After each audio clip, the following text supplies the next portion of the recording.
تو مسائل الحنفیہ علی ثلاث طبقات، یعنی حنفیہ مسائل جو ہے نا یعنی تین طبقے پر ہے۔ اعلم ان مسائل صحابنا الحنفیہ، جان لیجئے کہ ہمارے اصحاب حنفیہ کے مسائل تین طبقے پر ہیں۔ پہلا طبقہ مسائل اصول کا ہے، اور دوسرا طبقہ مسائل نوادر کا ہے، اور تیسرا طبقہ جو ہے وہ مسائل ہیں جنہیں فتاوی و واقعات کہا جاتا ہے۔ تو پہلا طبقہ مسائل اصول کا ہے، ان کو ظاہر الروایہ بھی کہا جاتا ہے۔ وہی مسائل، اور یہ وہ مسائل ہیں جو ائمہ مذہب سے مروی ہیں۔ ائمہ مذہب یعنی امام اعظم، امام ابو یوسف، امام محمد رحمہ اللہ، ان حضرات کو علماء ثلاثہ کہا جاتا ہے، اور کبھی ان کے ساتھ امام ظفر، امام حسن وغیرہ ممن ان علماء کو لاحق کر دیا جاتا ہے کہ جنہوں نے امام اعظم سے فقہ حاصل کیا۔ لیکن الغائب الشائع فی ظاہر الروایہ، لیکن ظاہر الروایہ میں غالب اور مشہور یہی ہے کہ ان یکون قول الثلاثہ، کہ ظاہر الروایہ یہ تین کا قول ہوتا ہے، یعنی امام اعظم، امام ابو یوسف، امام محمد، ائمہ ثلاثہ کا قول ہوتا ہے، ان میں سے بعض کا قول یعنی صاحبین کا یا تربین کا یا شیخین کا۔ پھر هذه المسائل التي، پھر ان مسائل کو ظاہر الروایہ اور اصول کہا جاتا ہے، یعنی اصول اور ظاہر الروایہ انہیں کہا جاتا ہے جو پہلے طبقے کے ہیں۔ تو بتا رہے ہیں پھر ان مسائل کو ظاہر الروایہ اور اصول کہا جاتا ہے، اور یہ وہ مسائل ہیں جو امام محمد کی کتابوں میں موجود ہیں، جو کتابیں مبسوط زیادات، جامع صغیر، سیر صغیر، جامع کبیر، سیر کبیر، یہ 6 کتابوں میں موجود جو مسائل ہیں ان کو ظاہر الروایہ کہا جاتا ہے۔ اب ظاہر الروایہ کیوں کہا جاتا ہے؟ اس کی وجہ سمیت بظاہر الروایہ، ان کتابوں کو ظاہر الروایہ لانہا اس لیے کہا جاتا ہے کہ یہ امام محمد سے مروی ہیں، بروایت الثقات، یعنی قابل اعتماد راویوں کی روایت کے ساتھ مروی ہیں۔ فہیہ، تو یہ کتابیں امام محمد سے ثابت ہیں یا تو تواتر کے طور پر یا شہرت کے طور پر، یعنی امام متواترن یا تو متواتر طریقے سے امام محمد سے ثابت ہیں یا امام محمد سے مشہور کے طور پر ثابت ہیں۔ بتا رہے الثانیہ، دوسرا طبقہ مسائل نوادر کا ہے، وہی مسائل مرویۃ عن اصحاب المذہب المذکورین، بتا رہے یہ وہ مسائل ہیں کہ جو مذکورہ ائمہ مذہب سے مروی ہیں، لیکن لا فی الکتاب کتب المذکورہ، لیکن یہ مسائل ائمہ مذکورہ سے تو مروی ہیں لیکن مذکورہ کتابوں میں نہیں ہے، بس فرق یہ ہے، یعنی انہیں ائمہ سے تو ہیں لیکن مذکورہ کتابوں میں نہیں ہے، مذکورہ 6 کتابوں میں، بلکہ بل اما فی کتب آخرہ لمحمد وغیرہ، یعنی لیکن یہ امام محمد لمحمد غیرہ، تو بلکہ یہ امام محمد کی مذکورہ کتب کے علاوہ دوسری کتابوں میں ذکر ہے۔ اب مذکورہ کتب یعنی مذکورہ 6 کے علاوہ دوسری کتاب جیسے کہ کیسانیات، ہارونیات، جرجانیات اور رقیات، ان کتابوں میں مذکور ہیں۔ تو اب ان کتابوں کو یعنی مذکورہ ائمہ سے تو ہیں لیکن مذکورہ کتابوں میں نہیں ہے، تو ان کو اب غیر ظاہر الروایہ کہا جاتا ہے، لأنها لم تروى عن محمد بروایات ظاہرۃ ثابتۃ صحیحۃ، تو بتا رہے اس لیے کہ یہ مسائل پہلی کتابوں کی طرح صحیح، ثابت اور ظاہر روایات کے ساتھ امام محمد سے مروی نہیں ہے۔ وہ اما فی کتب غیر محمد، اب چاہیں یا تو وہ امام محمد کی مذکورہ کتابوں کے علاوہ دوسری کتابوں میں ہو جیسے کیسانی کے تہارونیات، جرجانیات، رقیات، یا امام محمد کے علاوہ دوسرے حضرات کی کتابوں میں ہو، او کتب غیر محمد، اس کا مطلب یعنی پیچھے تو بولتے امام محمد کی دوسری کتابوں میں ہو، اور یا امام محمد کے علاوہ دوسرے حضرات کی کتابوں میں ہو، جیسے کہ کتاب مجرد حسن ابن زیاد وغیرہ کی ہے۔ ومنہا، اور انہی میں سے یعنی غیر ظاہر الروایہ کتابوں میں سے کتب امالی ہے، یعنی امام ابو یوسف کی کتب امالی، اور امالی یہ املا کی جمع ہے، اور املا کا طریقہ کیا ہوتا ہے؟ وہ ان یقعد العالم، وہ یہ ہے کہ عالم صاحب بیٹھ جائیں، وحولہ تلامذہ، اور ان کے ارد گرد جو ہیں ان کے شاگرد، بالمحابر والقراطیس، کاغذ دوات لے کر بیٹھ جائیں، فیتکلم العالم بما فتح اللہ علیہ من ظہر قلبہ فی العلم، تو فیتکلم العالم بما، ما کا بیان ہے من ظہر قلبہ فی العلم۔ اب ترجمہ دیکھنا کہ تو عالم گفتگو کرے من ظاہر قلبہ فی العلم، یعنی علوم میں اس کے دل پر جو ظاہر ہو، تو علوم میں اس کے دل پر جو ظاہر ہو وہ اس سے گفتگو کرے، فتح اللہ علیہ، کہ جس کے دروازے کو اللہ نے اس پر کھول دیا ہے۔ تو عالم یعنی علوم میں اس کے دل پر جو ظاہر ہوا، جس کے دروازے کو اللہ نے کھول دیا ہے، اس سے گفتگو کرے، وَتَكْتُبُهُ التَّلَامِذَةُ، اور شاگرد اس کو لکھ لے، ثُمَّ يَجْمَعُونَ مَا يَكْتُبُونَ، پھر اپنے لکھے ہوئے کو جمع کر لیتے ہیں، تو اب وہ ایک کتاب بن جاتی ہے، فَيُسَمُّونَهُ الْإِمْلَاء، تو اب اس کو املا کہا جاتا ہے اور امالی کہا جاتا ہے۔ وَكَانَ ذَلِكَ عادت السلف، اور یہ گزشتہ فقہا، محدثین اور اہل عربی کی حضرات کی یہ عادت تھی اپنے علوم میں، فندرست لذهاب العلم والعلماء، پھر یہ طریقہ جو ہے علم اور علماء کے جانے کی وجہ سے یہ طریقہ بھی یعنی عنقا پرندے کی طرح چلا گیا، وإلى الله المصير، اور اللہ ہی کی طرف پلٹنا ہے۔ وعلماء الشافعیہ، اب بتا رہا علماء شافعیہ اس جیسی کتاب کو یعنی اس جیسے طریقے کو وہ تعلیق کہتے ہیں، یعنی ہم تو اسے املا کہتے ہیں لیکن علماء شافعیہ اس جیسے طریقے کو تعلیق کہتے ہیں۔ وإما بروایات مفردۃ، تو بتا رہے مسائل نوادر امام محمد کی جو مذکورہ 6 کے علاوہ دوسری کتابوں میں ہو سکتے ہیں، یا امام محمد کے علاوہ جیسے کہ حسن ابن زیاد وغیرہ کی کتابیں ہو سکتے ہیں، وہ اما بروایات مفردۃ، یا مفرد روایات کے ساتھ، یعنی صرف ایک شخص کی روایت ہوگی، کسی ایک آدمی کی روایت ہو، جیسے کہ ابن سماع کی روایت، معلی ابن منصور وغیرہ کی روایت معین مسائل میں، تو معین مسائل میں ان حضرات کی اگر روایت ہو تو یہ بھی مسائل نوادر کہلاتی ہے۔ تیسرا طبقہ جو ہے فتاوی واقعات کا ہے، یہ وہ مسائل ہیں استنبطہ المجتہدون المتاخرون، جن کو متاخر مجتہدین نے جن کو مستنبط کیا ہے، لما سئل عن ذلک، جب ان سے اس کے بارے میں پوچھا گیا، تو جب کسی مسئلے کے بارے میں ان سے پوچھا گیا تو ان مجتہدین متاخرین نے ان کو مستنبط فرمایا، ولم یجدوا فیہا روایتا، تو جب ان سے کسی مسئلے کے بارے میں پوچھا گیا انہوں نے اس مسئلے میں ائمہ متقدمین سے کوئی روایت نہ پائی، تو متقدمین اہل مذہب سے یعنی کوئی روایت اس میں نہیں پائی، تو اب ان لوگوں نے ان مسائل کو مستنبط کیا۔ وہ کون ہیں؟ یعنی وہ یہ صاحبین کے شاگرد ہیں، یہ صاحبین کے شاگردوں کے شاگرد ہیں، مطلب نیچے تک، تو یہ صاحبین کے شاگرد ہیں، ان کے شاگردوں کے شاگرد ہیں، ایسے چلتے رہو۔ ہم کثیرون، یہ بہت ہیں، ان کی تعداد بہت ہے۔ موضوع معرفتہم کتب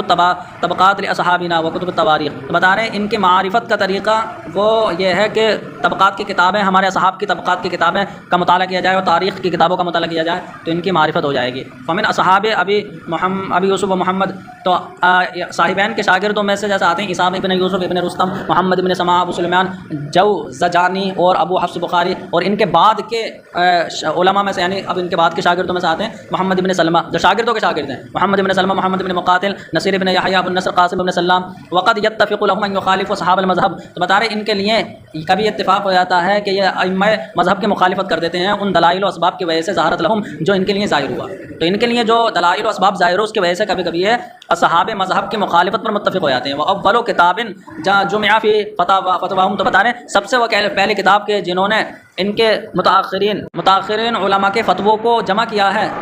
فیما بلغنا، یعنی ہماری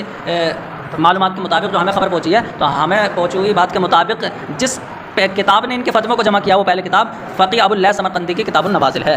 بتائیں پھر مشائخ نے اس کے بعد دوسری کتابوں کو جمع کیا، یعنی کتب آخرہ، تو دوسری کتابوں کو اس کے بعد جمع کیا، جیسے کہ مجموع النوازل ہے اور ناطفی کی واقعات ہے، اور ناطفی کی مجموع النوازل اور واقعات ہیں، یہ دونوں کتابیں ناطفی کی ہیں، اور واقعات ہیں صدر شہید کی۔ اب فرماتے ہیں یہ مسائل کے جو تین طبقے ہو گئے کہ پہلا طبقہ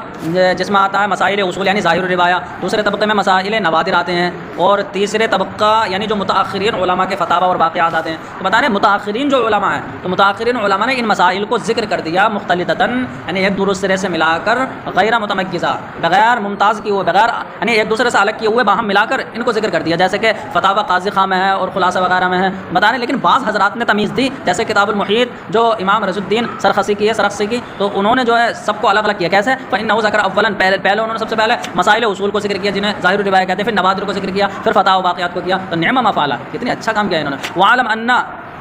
اب فرماتے ہیں کہ وعلم ان النسخ المبسوط المروی عن محمد، تو امام محمد سے جو مبسوط کے نسخے مروی ہیں نا، بتا رہے متعددۃ، وہ چند ہیں، کئی ہیں امام محمد سے مبسوط کے نسخے جو مروی ہیں، وہ اظہرها، لیکن سب سے زیادہ امام محمد کے کا جو مبسوط کا نسخہ جو ظاہر ہے نا، سب سے زیادہ ظاہر وہ ابو سلیمان جوزجانی کی مبسوط ہے، وشرح المبسوطہ جماعت من المتاخرین، اور مبسوط کی شرح فرمائی متاخرین کے ایک گروہ نے، جیسے شیخ الاسلام بکر ہیں جو خواہرزادہ سے مشہور ہیں، اور ان کی جو شیخ الاسلام کی جو مبسوط کی شرح ہے اس کو مبسوط کبیر کہا جاتا ہے، اور شمس الائمہ حلوانی ہے وغیرہ مبسوطاتہم، تو ان حضرات کی مبسوط جو ہیں وہ حقیقت میں مبسوط نہیں ہے بلکہ شروح، وہ تو مبسوط کی شرح ہے حقیقت میں، ذکروہا مختلطۃ بمبسوط محمد، کہ ان حضرات نے اپنی شرح کو امام محمد کے مبسوط سے ملا کر لکھ دیا ہے، جیسے کہ جامع صغیر کے شارحین نے کیا ہے، مثلا فخر الاسلام اور قاضی خاں وغیرہ نے کیا ہے، تو اب فیقال، تو کہا جاتا ہے کہ قاضی خاں نے اس کو جامع صغیر میں ذکر کیا ہے، لیکن مراد ہوتی ہے شرح، اس کی شرح، یعنی قاضی خاں نے جامع صغیر کی شرح میں ذکر کیا ہے، وقدا فی غیرہ، ایسے ہی اس کے علاوہ میں یہ مراد ہوتا ہے۔ فرماتے ہیں وقدا فی غیرہ، ایسے ہی جیسے قاضی خاں نے یہ بات یہ کہہ دیتے ہیں جامع صغیر میں ذکر کیا، ایسے ہی اس کے علاوہ میں، یعنی کہ فخر الاسلام بھی یہ کہہ دیتے ہیں جامع صغیر میں فخر الاسلام نے ذکر کیا ہے، حالانکہ اس کی شرح میں ہوتا ہے، تو ایسے یہاں پر امام محمد کی مبسوط سے ملا کر ان حضرات نے متن کے ساتھ شرح ملا دی، تو وہ کہتے ہیں مبسوط میں فرمایا، حالانکہ ان کی شرح ہوتی ہے، بتا رہے انتہا بات پوری ہوئی ملخصاً، اور یہ بات تلخیص کے طور پر لی گئی ہے امام بیری کی شرح اشباح سے، اور شیخ اسماعیل نابلسی کی جو شرح ہے شرح درر پر، تو ان دونوں کتابوں سے یہ تلخیص کے طور پر لی گئی ہے، ہاں اس کو یاد کر لو۔ اب بتا رہے روایت اصول اور ظاہر الروایہ میں کیا فرق ہے، بتا رہے وقت فرق العلامہ ابن کمال پاشا، علامہ ابن کمال پاشا نے روایت اصول ظاہر الروایہ میں فرق بیان کیا ہے کہ انہوں نے اپنی ہدایہ کی شرح میں فرمایا ایک عورت کے حج کے مسئلے کے سلسلے میں ما حاصل ہو، جس کا خلاصہ یہ ہے کہ ذکر فی مبسوط سرخسی، کہ امام سرخسی کے مبسوط میں یہ ذکر کیا گیا ہے کہ ان ظاہر الروایہ، کہ یہ بات ظاہر ظاہر الروایہ ہے کہ انہو یشترط ان تملک قدر نفقۃ محرمہ، کہ شرط یہ ہے کہ عورت اپنے محرم کے نفقے کی مقدار کی مالک ہو. تو عورت اگر اپنے محرم کے نفقے کی مالک ہے تب اس پر حج فرض ہے. وانہ ذکر فی المحیط، اور محیط اور ذخیرے میں یہ ذکر کیا ہے کہ امام حسن نے امام اعظم سے روایت کیا ہے کہ اذا قدرت علی نفقۃ نفسها، کہ جب عورت اپنے نفقے پر اور اپنے محرم کے نفقے پر قادر ہو لازمہ الحج، تب اس پر حج لازم ہوگا. اور امام محمد سے روایات جو ہے نا مسترب ہو گئی ہیں. تو پھر یہاں پر دو باتیں پتہ چل گئیں کہ مبسوط سرخسی میں یہ ہے کہ ظاہر الروایہ یہ ہے کہ عورت پر حج فرض ہوگا جب اپنے محرم کے نفقے کی مالک ہو. اور امام حسن کی جو امام اعظم سے روایت ہے، اب بتاؤ یہ روایت جو امام حسن کی ہوگی یہ غیر روایت اصول میں ہوگی نا، تو اس میں یہ ہے کہ اپنے نفقے کے پر بھی قادر ہو، محرم کے نفقے پر قادر ہو، تب حج لازم ہوگا. اب بتا رہے ہیں ثم قال، پھر فرمایا کہ ومن ہا ہنا ظاہرہ، یہاں سے یہ ظاہر ہوا کہ امام سرخسی کی مراد ظاہر الروایہ سے، یعنی امام سرخسی نے کہا کہ یہ ظاہر الروایہ ہے، تو ظاہر الروایہ امام حسن کی روایت کو کہہ رہے ہیں. دیکھو یہاں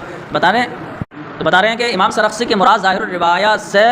روایت الحسن، امام حسن کی روایت ہے جو امام اعظم، تو امام اعظم سے امام حسن کی روایت مراد ہے. واتضح الفرق، تو اب ظاہر الروایہ اور روایت اصول میں فرق واضح ہو گیا. ادھر مراد، جبکہ اصول سے مراد جو ہے مبسوط، جامع صغیر، جامع کبیر، زیادہ سے کبیر ہے. اور حالانکہ بتانا کیونکہ اصول سے مراد تو یہ کتابیں ہیں، حالانکہ اس میں امام حسن کی روایت نہیں بلکہ سب کے سب یہ امام محمد کی روایتیں ہیں. وعلما، اور جان لیا گیا کہ روایت نواتر کبھی کبھی ظاہر الروایہ ہو سکتی ہیں، کیونکہ امام حسن کی جو روایت ہے عورت کے حج کے سلسلے میں اسے ظاہر الروایہ کہہ دیا، حالانکہ وہ روایت نادر ہے. بتا رہے روایت نوادر وہ کبھی ظاہر الروایہ ہو سکتی ہے، یہ پتہ چل گیا. والمراد من روایت نوادر روایت غیر الاصول المذکورہ، اور روایت نوادر سے مراد مذکورہ اصول کے علاوہ کی روایت ہے. تو یہ پتہ چل گیا، یعنی روایت نوادر جو امام حسن وغیرہ کی روایت ہے، تو روایت نوادر سے مراد غیر اصول کی روایت ہوگی، جو مذکورہ اصولی کتابیں ان کے علاوہ کی روایت. فحفظ ذالک، تو اس کو خوب اچھی طرح یاد کر لو، اس لیے کہ اس کتاب کے جو شارحین ہیں، یعنی ہدایہ کے جو شارحین ہیں، وہ اس بات سے غافل ہو گئے ہیں. اور بعض حضرات نے یہ صراحت کر دیا ہے کہ ظاہر الروایہ اور روایت اصول میں کوئی فرق نہیں ہے. وزعم ان روایت نوادر، اور کچھ نے تو یہ گمان کر لیا کہ روایت نوادر ظاہر الروایہ ہو ہی نہیں سکتی. اب بتا رہے اقول، اب علامہ ابن عابدین شامی کہتے ہیں کہ اب میری بات سنو، میں کہتا ہوں کہ تم پر بوشیدہ نہیں ہے کہ محیط و ذخیرے کی جو یہ بات ہے نا کہ یہ امام حسن کی امام اعظم سے روایت ہے، یہ محیط و ذخیرے میں بس اتنا ہی تو ہے کہ یہ امام حسن کی روایت ہے جو امام اعظم سے. بتا رہے ہیں اس سے یہ لازم نہیں آتا کہ روایت اصول کے مخالف ہو. تو علامہ ابن عابدین شامی نے یہ بات کہی نے کہ اگر امام حسن کی روایت جو ہے تو اس سے یہ لازم نہیں آتا کہ روایت اصول کے خلاف ہو سکتا ہے کہ امام حسن نے تو کتاب النوادر میں اسے ذکر کیا، امام محمد نے کتاب اصول میں اسے ذکر کر دیا ہو، تو مخالف ہونا ضروری نہیں ہے. وہ بتا رہے تم پر پوشیدہ رہے کہ محیط و ذخیرہ کی یہ بات کہ یہ امام حسن کی روایت ہے امام اعظم سے، تو اس سے یہ لازم نہیں آتا کہ یہ اصول کی روایت کے مخالف ہو. بتا رہے فقط یکون رواہا، تو جس کو امام حسن نے روایت کی وہ کتب نوادر میں روایت کیا ہے اس کو امام محمد نے کتب اصول میں روایت کیا ہے. وانما ذکر روایت الحسن لعدم الاضطراب عنہ، لیکن بتا رہے امام حسن کی روایت کو ذکر کیا جاتا ہے کیونکہ اس میں اضطراب نہیں ہے، اور امام محمد کی روایت کو اس لیے ذکر نہیں کیا تھا کیونکہ ابھی پیچھے یہ بات کہہ دی ہے کہ امام محمد سے روایت مضطرب ہے. وہی بتا رہے کہ امام حسن کی روایت کو ذکر کر دیا جاتا ہے امام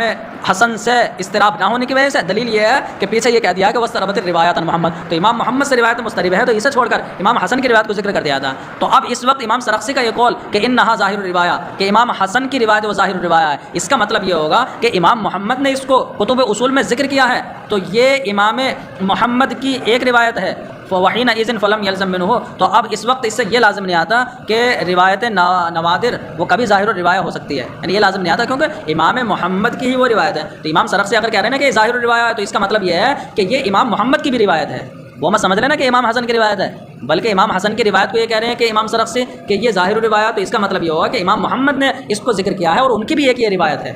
تو آپ نے الٹا سمجھ لیا، آپ نے امام حسن کی روایت کو ظاہر الروایہ سمجھ لیا. تو اس وقت یہ لازم نہیں آتا کہ روایت نوادر وہ ظاہر الروایہ ہو سکتی ہے. ہاں ظاہر الروایہ نام تکون ظاہر الروایہ، ہاں ظاہر الروایہ جب کتب اصول میں بھی ذکر کر دی جائے، جیسے کہ یہ مسئلہ ہے تو بے شک اس کو ذکر کر دیا ہے کتاب النوادر میں، تو کتب نوادر میں اس مسئلوں کو ذکر کرنا، تو اس سے یہ لازم نہیں آتا کہ یعنی یہ فرماتے ہیں کہ ہاں جب کتب اصول میں یعنی ظاہر الروایہ اس وقت ہوتی ہے جب کتب اصول میں بھی ذکر کر دی جائیں، جیسے کہ یہ مسئلہ کتب اصول میں ذکر کیا گیا ہے تو ظاہر الروایہ ہے، ایسے نہیں کہ کتب نوادر کی وجہ سے. تو بتا رہے فإن ذکر رہا، تو بے شک کتب نوادر میں اس مسئلے کا ذکر کرنے سے یہ لازم نہیں آتا کہ اللہ یکون لہا کہ اس مسئلے کا کتب اصول میں ذکر نہ ہو، بلکہ کتب اصول میں ذکر ہے تبھی ظاہر الروایہ ہے. ہاں کتب نوادر میں بھی آ گیا ہے. وإنما يصح ما قاله، تو علامہ ابن عابدین شامی نے یہ بتا دیا کہ اگر امام حسن کی روایت کو ظاہر الروایہ امام سرخسی نے کہا تو اس کا مطلب یہ ہے کہ وہ امام محمد کی بھی روایت ہے، یعنی وہ کتب اصول میں بھی ذکر ہے۔ اب بتا رہے امام سرخسی کی اگر یہ بات تم صحیح کرو کہ امام سرخسی نے امام حسن کی روایت نادر کو ظاہر الروایہ کہا، تو بتا رہے اس وقت صحیح ہو جائے گا جب کہ تم یہ ثابت کر دو کہ ظاہر الروایہ کی کتابوں میں اس مسئلے کا ذکر نہیں ہے۔ تو اس مسئلے کا دیکھو کتب اصول میں کوئی ذکر نہیں ہے اور کتب نوادر میں ہے اور ظاہر الروایہ، آپ یہ ثابت تو کریں پہلے۔ وانما یصح ما قالہ، تو امام سرخسی نے جو بات کہی ہے وہ اس وقت صحیح ہو جائے گی کہ ان لو ثبت، اگر یہ ثابت ہو جائے کہ اس مسئلے کا کتب ظاہر الروایہ میں کوئی ذکر نہیں ہے، حالانکہ کتب ظاہر الروایہ اس مسئلے کا ذکر ہے، تو ظاہر الروایہ کہنا وہ اس وجہ سے ہے کہ یہ مسئلہ کتب ظاہر الروایہ میں ہے۔ اب بتا رہے ہیں ہاں، تو اب محیط اور ذخیرے کی عبارت جو ہے وہ اس پر دلالت نہیں کر رہی، کیونکہ محیط اور ذخیرے کی روایت تو میں تو صرف یہ ہے کہ امام حسن نے امام اعظم سے یہ روایت کیا ہے کہ عورت پر حج تب فرض ہوگا جبکہ وہ اپنے نفقے کے محرم کے نفقے پر قادر ہو، صرف اتنی بات ہے۔ بتا رہے محیط اور ذخیرے کی عبارت اس پر دلالت نہیں کرتی کہ یہ کتب ظاہر الروایہ میں مسئلہ نہیں ہے۔ بتا رہے وحینئذ فلا وجہ لجزمہ بالغفلۃ علی شراح الہدایہ الموافق کلامہم لما قدمنا، تو بتا رہے اور اس وقت جب یہ بات ہے تو اس وقت شارحین ہدایت پر غفلت کا جزم کرنے کی کوئی وجہ نہیں ہوگی، یعنی شراح ہدایہ کو غافل نہیں کہا جائے گا، الموافق کلامہم جن شارحین ہدایہ کی بات اس کے موافق قدم نہ ہو کہ جو ہم نے بات کہی، تو جو ہم نے بات کہی ان کی بات بھی اسی کے موافق ہے۔ کتب یعنی ظاہر الروایہ اس مسئلے کو اس لیے کہا ہے کہ وہ کتب اصول میں امام محمد کی روایت ہے۔ بتا تتمہ کہ سیر یہ سیرت کی جمع ہے، وہ یہ طریقہ فی الامور، تو بتا رہے سیرت یہ امور کو انجام دیے جانے میں جو طریقہ ہوتا ہے نا اس طریقے کو سیرت کہتے ہیں، یعنی امور میں جو طریقہ ہوتا ہے۔ وفی الشرع، بتا رہے اصطلاح شرع میں سیرت یہ حضور صلی اللہ علیہ وسلم کے اپنے غزوات میں جو طریقہ ہے اس کے ساتھ خاص ہے، جیسے کہ یہ بات ہدایہ میں بھی ایسے ہی ہے۔ بتا رہے اور مغرب میں یہ ذکر ہے کہ علماء نے فرمایا کہ سیر کبیر کو مذکر کی صفت کے ساتھ علماء نے ذکر کیا ہے کہ سیر کبیر کہا جاتا ہے، حالانکہ السیر الکبیر اس میں سیر جمع ہے اور کبیر مذکر ہے، تو بتا رہے اس لیے کہ یہاں پر مضاف محذوف ہے، جیسے صلاۃ الظہری میں ہے وقت و صلاۃ الظہر، ظہر کی نماز کا وقت، تو ایسے یہاں پر ہے کتاب السیر الکبیر، تو کتاب اصل میں مضاف ہے یہاں پر، تو کتاب السیر الکبیر، تو الکبیر جو ہے کتاب السیر کی صفت ہے تو مذکر کی صفت لانا، ٹھیک ہے۔ لقیامھا مقام المضاف، تو بتا رہے جو مضاف کتاب ہے تو کتاب مضاف کی قائم مقام ہونے کی وجہ سے، یعنی اس کی جگہ پر السیر کے ہونے کی وجہ سے، تو اس کا مطلب کتاب السیر الکبیر ہے، جیسے کہ علماء کا قول صلاۃ الظہر اور سیر الکبیر، تو بتا رہے علماء کا قول صلاۃ الظہر اور سیر الکبیر یہ خطا ہے، جیسے جامع الصغیر یہ خطا ہے، یعنی الف لام کے ساتھ کہا ہے، تو اب سیر الکبیر کہنا یہ غلطی ہے، جیسے جامع الصغیر جامع الکبیر کی طرح، جامع الصغیر جامع الکبیر کی طرح سیر الکبیر کہنا یہ غلطی ہے، بلکہ یہ السیر الکبیر کہا، تو اس وقت السیر الکبیر یہ سین کے کسرے اور یا کے فتح کے ساتھ ہوگا جمع کے طور پر، یعنی السیر لا سین کے فتح کے ساتھ اور یا کے سکون کے ساتھ، یعنی السیر الکبیر نکایا گا مفرد لفظ کے طور پر، بتائیں جیسے کہ اس کو بعض وہ لوگ بولتے ہیں جن کو کوئی معرفت نہیں، تو السیر الکبیر نکایا گا مفرد لفظ کے طور پر، بلکہ جمع کے طور پر کہا جائے گا السیر الکبیر۔ اب بتائیں کتب ظاہر الروایہ کی ترتیب کیا ہے مولانا، یہ بتاؤ، بتائیں واشتہر المبسوط بالاصل، تو فرماتے ہیں ان 6 کتابوں میں جو سب سے پہلے ہے مبسوط ہے، تو مبسوط مشہور ہے بالاصل، اصل سے، یعنی اصل کے نام سے مبسوط مشہور ہے، بتا کیوں؟ ودا لسبقتہ ستۃ تصنیفا، بتا رہے یہ اس لیے کہ یہ کتاب جو ہے نا مبسوط 6 کتابوں پر اس کے تصنیف میں سبقت کرنے کی وجہ سے، مطلب 6 کتابوں میں اس کے سابق ہونے کی وجہ سے یہ نام ہے یہ اصل، تو بتا رہے قدل جامع الصغیر بعد، بتا رہے ایسے ہی اس کتاب کے بعد جامع صغیر کو اصل کہا جاتا ہے، فما فیہ علی الاصل، تو اصل کیوں کہا جاتا ہے؟ تو جو جامع صغیر میں ہے وہ اصل کے مطابق ہے، بتا رہے جو وہ اصل پر ہی ہے تو اس لیے اس کے بعد اسے بھی اصل کہا جاتا ہے، لذا تقدمہ فما فیہ علی الاصل لذا تقدمہ، بتا رہے تو جو جامع صغیر میں ہے وہ اصل پر ہے، یعنی وہ بھی تو اسے بھی اصل کہا جاتا ہے، اسی وجہ سے تقدمہ وہ مقدم ہے، تو دوسرے نمبر پر جامع صغیر ہو گئے۔ وآخر الستۃ تصنیفا، تو بتا رہے سب سے 6 میں سب سے آخری تصنیف سیر کبیر واقع ہوئی ہے، تو بتا رہے یہی معتمد ہے، تو سیر کبیر سب سے آخری کتاب ہے۔ سبب و تعلیف جامع الصغیر، تو بتا رہے الجامع الصغیر کی تعریف کا سبب کیا ہے؟ تو سبب و تعلیف یہ انہ طلب منہ ابو یوسف، بتا رہے اس کی تعلیف کا سبب یہ ہے کہ امام ابو یوسف نے امام محمد سے یہ طلب کیا کہ ان یجمع لہ کتاب، کہ وہ ان کے لیے مطلب ان کے اعتبار سے ایک کتاب کو جمع کرتے ہیں، مطلب امام ابو یوسف نے کہا کہ میرے لیے ایک یعنی میری طرف نسبت کر کے ایک کتاب کو جمع کر دیں کہ جس کو وہ روایت کریں امام اعظم سے، اس کا مطلب میں جس کو امام اعظم سے روایت کرتا ہوں نا تو اس کتاب کو تم جمع کر دو، فجمعہ لہو، تو اب امام محمد نے امام ابو یوسف کی اس کتاب کو جمع کیا، تو عرضہ والے پھر امام ابو یوسف پر پیش کیا، تو فاعجبہ، تو وہ تو خوش ہو گئے، اور یہ کہا یہ تو بابرکت کتاب ہے، یشتمل، تو بتا رہے یہ جو کتاب تھی بابرکت کتاب ہے جو مشتمل ہے 1532 یعنی 1532 مسئلوں پر مشتمل ہے، جیسا کہ بزدوی امام بزدوی نے یہ کہا ہے۔ مثلا بعض حضرات نے یہ ذکر کیا ہے کہ امام ابو یوسف مع جلالت قدر ہی جلیل القدر ہونے کے باوجود سفر اور حضر میں اس کتاب کو جدا نہیں فرماتے تھے، اور امام رازی کے مطابق یہ ہے کہ امام رازی فرماتے ہیں کہ من فہم ھذا الکتاب، کہ جس نے اس کتاب کو سمجھ لیا فہو افہم صحابینا، تو وہ ہمارے یعنی احناف میں سب سے زیادہ سمجھدار ہے۔ وکانوا لا یقلدون احدا القضاء حتى یمتحنوه به، تو بتا رہے اور جو احناف حضرات تھے وہ کسی کو منصب قضاء پر نہیں بیٹھاتے تھے جب تک کہ وہ اس جامع صغیر سے اس کا امتحان نہ لے لیتے، مطلب اس کتاب سے امتحان لے لیتے تب اسے قاضی بناتے ورنہ فیل کر دیتے تھے۔ اب بتائیں 6 مسائل ایسے ہیں، تو 6 مسائل ایسے ہیں کہ جن کو امام محمد نے یاد رکھ لیا، امام ابو یوسف جو ہے وہ بھول گئے۔ بتائیں غایۃ البیان میں امام فخر الاسلام کے حوالے سے یہ ہے کہ جامع صغیر جب امام ابو یوسف پر پیش کی گئی تو استحسنہ ہو، انہوں نے اس کی خوب تعریف و توصیف کی، وقال اور کہا کہ حافظ ابو عبداللہ، کہ ابو عبداللہ نے خوب محفوظ کر لیا۔ امام محمد نے کہا انا حفظتها، میں نے اس کو محفوظ کیا ہے، لیکن نہ نسیہ، لیکن میرے استاد یعنی امام ابو یوسف بھول گئے۔ وہ 6 مسائل ہیں کہ جن کو بحر میں یعنی بحر الرائق میں ذکر کیا ہے، باب الوتر والنوافل میں۔ بتا رہے ہیں قاضی ابو یوسف نے کہا کہ ابو عبداللہ نے کتاب کو محفوظ کر لیا لیکن کچھ چھوڑ دیا انہوں نے، تو امام محمد کہہ رہے ہیں کہ میں نے سب کو محفوظ کر لیا لیکن میرے استاد بھول گئے، وہ 6 مسائل بھول گئے تھے جن کو بحر میں ذکر کیا۔ اب بتا رہے ہیں الصغیر باتفاقہما، تو صغیر تو امام ابو یوسف امام محمد دونوں کے اتفاق پر ہے، کبیر نہیں ہے، تو جامع صغیر تو کیونکہ امام محمد نے لکھی تھی امام ابو یوسف کی روایتوں میں، تو بحر الرائق میں باب التشہد کے اندر یہ فرمایا ہے کہ ہر وہ امام محمد ابن حسن کی ہر وہ طالب جو صغیر سے موصوف ہے تو وہ تو شیخین کے اتفاق پر ہے، یعنی وہ صاحبین کے اتفاق ہے، مطلب امام ابو یوسف امام محمد کا، برخلاف کبیر کے، اس لیے کہ امام محمد کی جو کبیر کے نام سے کتاب ہے کوئی بھی ہو کبیر، تو بتائیں وہ امام ابو یوسف پر نہیں پیش کی گئی، لم یورث، اس لیے وہ اتفاق صاحبین نہیں ہوئی۔ اور محقق ابن امیر حاج حلبی نے اپنی شرح منیہ میں باب التسمیع کے اندر یہ فرمایا ہے کہ امام محمد نے اکثر کتابوں کو امام ابو یوسف کے پاس پڑھا، یعنی اکثر کتابیں امام ابو یوسف کو پڑھ کر سنائیں، الا ما کان فیہ اسم الکبیر، مگر وہ کتابیں کہ جن میں کبیر کا نام ہے تو بتا رہے وہ کتابیں امام ابو یوسف کو نہیں سنائیں، فإنها من تصنیف محمد، بتا رہے بے شک یہ امام محمد کی تصنیف ہے، جیسے کہ مزار کبیر ہے، مزاربت کبیر ہے، مزارعات کبیر ہے، معزون کبیر ہے، جامع کبیر ہے اور سیر کبیر ہے۔ یہ معزون کبیر کتاب کا نام ہے، کوئی معزون موجود نہیں ہے، ٹھیک ہے۔ اب یہ بات ہے کہ جب تک امام محمد اختلاف نہ ذکر کریں اپنی کتاب میں تو اس کا مطلب وہ اتفاقی مسئلہ ہوتا ہے، ہاں معلوم یہاں کہ محمد فیہ خلافاً، تو بتا رہے ہیں جس کتاب میں امام محمد اختلاف ذکر نہ کریں یا جس مسئلے میں امام محمد اختلاف نقل نہ کریں تو وہ قولہم جميعا، تو وہ یعنی ائمہ ثلاثہ کا بالاتفاق قول ہوتا ہے۔ محقق ابن حمام نے ذکر کیا ہے کہ جیسے کہ اپنے شاگرد علامہ قاسم کے فتاوی میں، تو جیسے کہ ان کے شاگرد علامہ قاسم کے فتاوی میں یہ ہے کہ محقق ابن امام نے یہ ذکر کیا ہے کہ معلوم یہاں کہ محمد فی خلاف، کہ جس مسئلے میں جس کتاب میں امام محمد اختلاف نقل نہ کریں تو فہو قولہم جميعا، تو وہ اتفاقی مسئلہ ہوتا ہے۔ سبب تالیف السیر الکبیر، تو سیر کبیر کے تالیف کا سبب کیا ہے؟ بتا رہے ہیں یہ سبب یہ ہے کہ امام شمس الائمہ سرخسی نے اپنی